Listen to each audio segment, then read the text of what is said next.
to show you first what I use here. I'm going to do the glazing with a little bit of cerulean blue, Winsor Newton, and I'm going to use some Walnut Alkyd Medium. Don't use too much of this medium, otherwise it'll beat up on you. It says on the back here 3 to 9 drops per 1 inch of paint. Just use it a little bit. You'll get used to it using your judgment. I'm just going to thin it with that so that we can put a quick glaze over our piece, let it dry, and then move back in with solid paint.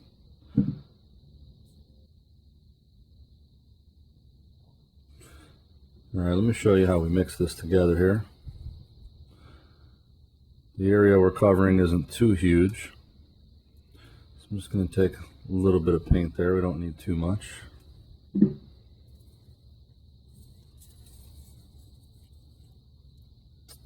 I'm going to put out more medium than we actually need. Close that up. I'll bring this a little closer for you. I'm just going to take a little bit of paint, pull it over, and then pull the medium in. Just really mix it here with the palette knife. Make sure you get it nice and thin. You'll be able to tell just by looking at it for the most part.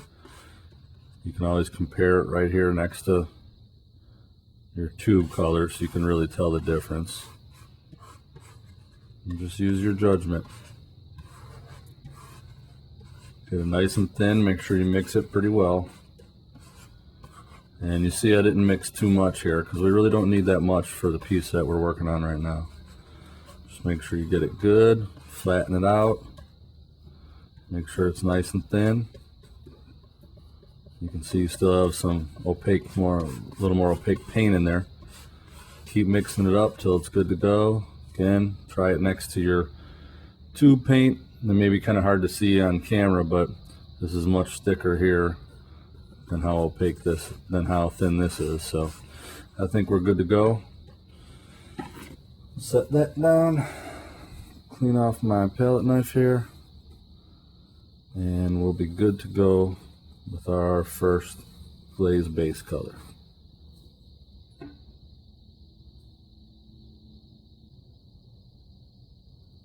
Alright, I got everything all set up here.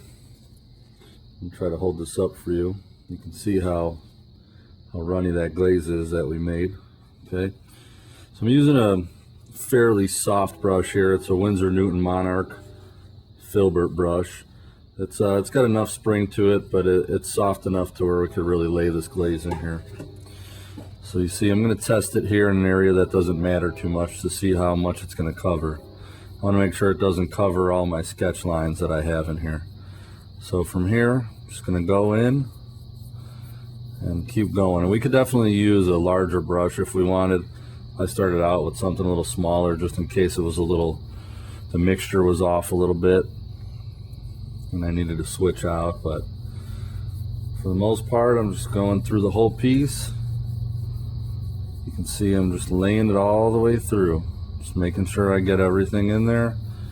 I'm going to try to smooth it out as much as possible because I don't want to have a huge amount of brush strokes in there. Even though it's all going to get covered up, it might make for some good little texture spots later, but for the most part I like to try to smooth everything out. The reason I'm choosing blue for my underpainting, so I went with the cerulean blue because this is a figurative work.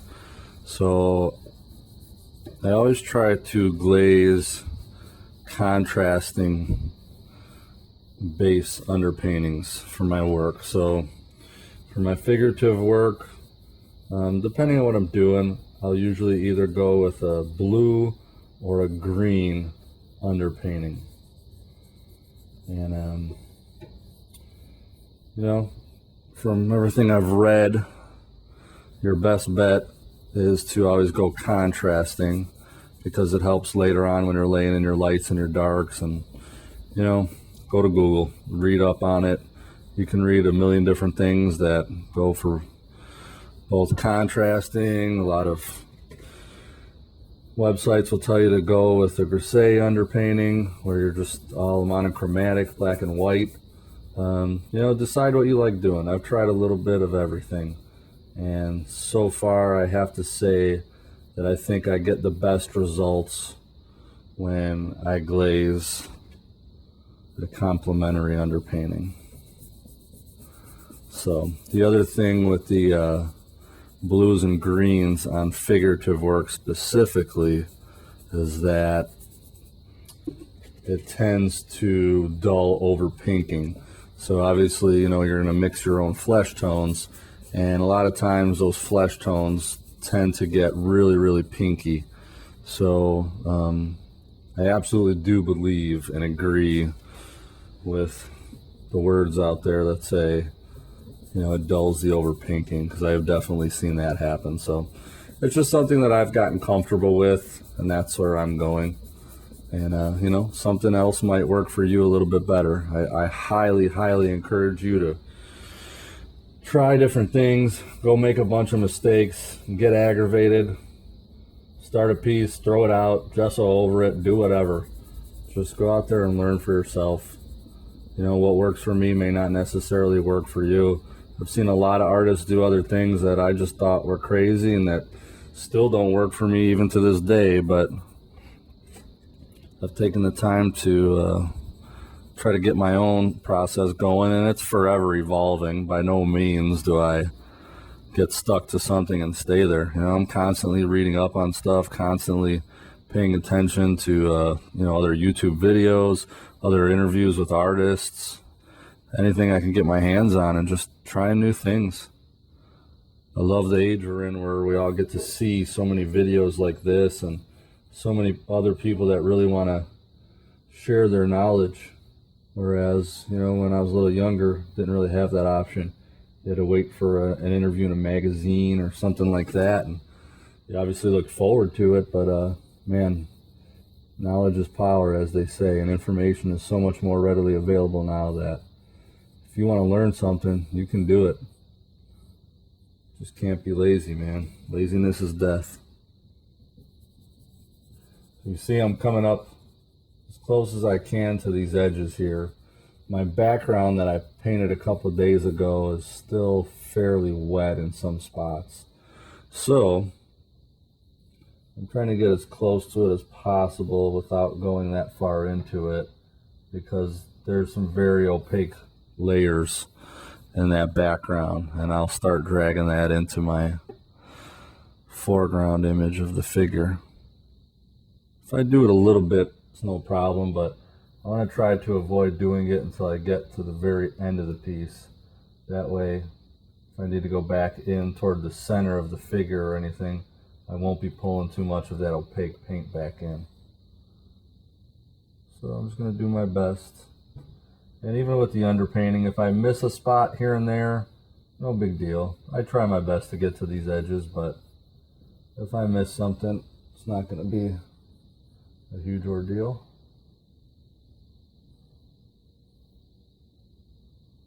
So I'm just doing my best, kind of soften up these edges a little bit now as I go through. If you get a little too much paint on your brush, just feel free to wipe it off on your paper towel, napkin, whatever you're using. Come back in here, try to get there. Okay. And this wing that I did here, I'm probably going to go fairly dark with the wing. At least that's what my thoughts are initially right now. So even though the wing's not going to be flesh tones, I still went with the blue, because I can do a lot over the blue later on.